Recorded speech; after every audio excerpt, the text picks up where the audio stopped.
കാവശ്ശേരി പരക്കാട്ട് ഭഗവതി ക്ഷേത്രത്തിൽ ശ്രീമദ് ദേവി ഭാഗവത നവാഹയജ്ഞത്തിന് ഭക്തിനിർഭരമായ അന്തരീക്ഷത്തിൽ തുടക്കമായി.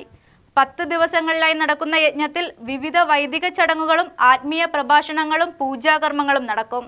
ജൂലൈ 23 വ്യാഴാഴ്ചയോടെ നവാഹയജ്ഞം സമാപിക്കും.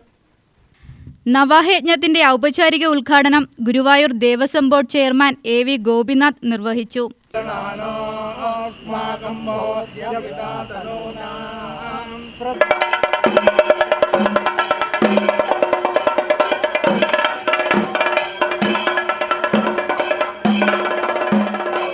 വ്യക്തിബന്ധങ്ങളും കുടുംബബന്ധങ്ങളെല്ലാം തന്നെ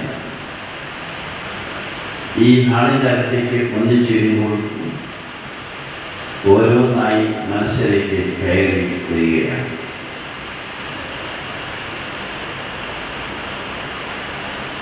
ആ ചിന്തകളെല്ലാം തന്നെ ജീവിതത്തിൻ്റെ ഏറ്റവും നല്ല അനുഭവമായി, ജീവിതത്തിൻ്റെ ഏറ്റവും വലിയ പാഠമായി മാറുകയും നിങ്ങളെല്ലാം പ്രാർത്ഥന കൊണ്ട് ജീവിതത്തിൻ്റെ അവസാന ഘട്ടത്തിലേക്ക് കടക്കാൻ പോകുന്ന ഞാൻ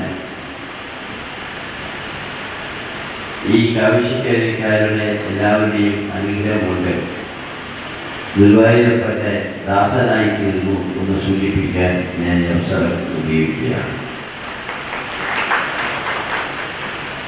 പരക്കാട്ട് ഭഗവതി ദേവസ്വം ചെയർമാൻ ബിനു വലിയവീട് അധ്യക്ഷത വഹിച്ച യോഗത്തിൽ Malabar Devaswom board assistant commissioner P K. Kannanunni മുഖ്യാതിഥിയായി പങ്കെടുത്തു. ട്രസ്റ്റി ബോർഡ് അംഗം കണ്ണൻ കാവശ്ശേരി സ്വാഗതം ആശംസിച്ചു.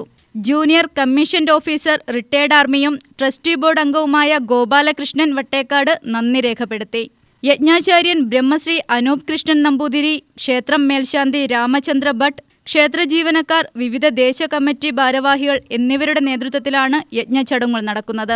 ചടങ്ങിന്റെ ഭാഗമായി യജ്ഞാചാര്യൻ ബ്രഹ്മശ്രീ അനൂപ് കൃഷ്ണൻ നമ്പൂതിരിയെ ക്ഷേത്രം മേൽശാന്തി രാമചന്ദ്ര ഭട്ട് പൂർണ്ണകുംഭം നൽകി സ്വീകരിച്ചു. തുടർന്ന് ക്ഷേത്രത്തിൽ പുതുതായി പണി കഴിപ്പിച്ച ട്രസ്റ്റി ബോർഡ് റൂമിന്റെ പ്രവർത്തനോദ്ഘാടനം Malabar Devaswom board assistant commissioner P K. Kannanunni നിർവഹിച്ചു. 10 ദിവസങ്ങളിലായി നടക്കുന്ന ശ്രീമദ് ദേവി ഭാഗവത നവാഹയജ്ഞത്തിൽ ദിവസേന ഭാഗവത പാരായണം, പൂജകൾ, ഹോമങ്ങൾ, ആത്മീയ ചടങ്ങുകൾ എന്നിവ നടക്കും. സമാപന ദിവസമായ ജൂലൈ 23 വിശേഷ പൂജകളും യജ്ഞസമർപ്പണ ചടങ്ങുകളും നടക്കുമെന്ന് ക്ഷേത്രം ഭാരവാഹികൾ അറിയിച്ചു. വിവിധ പ്രദേശങ്ങളിൽ നിന്നുള്ള ഭക്തരുടെ സാന്നിധ്യത്തിലാണ് നവാഹയജ്ഞം പുരോഗമിക്കുന്നത്.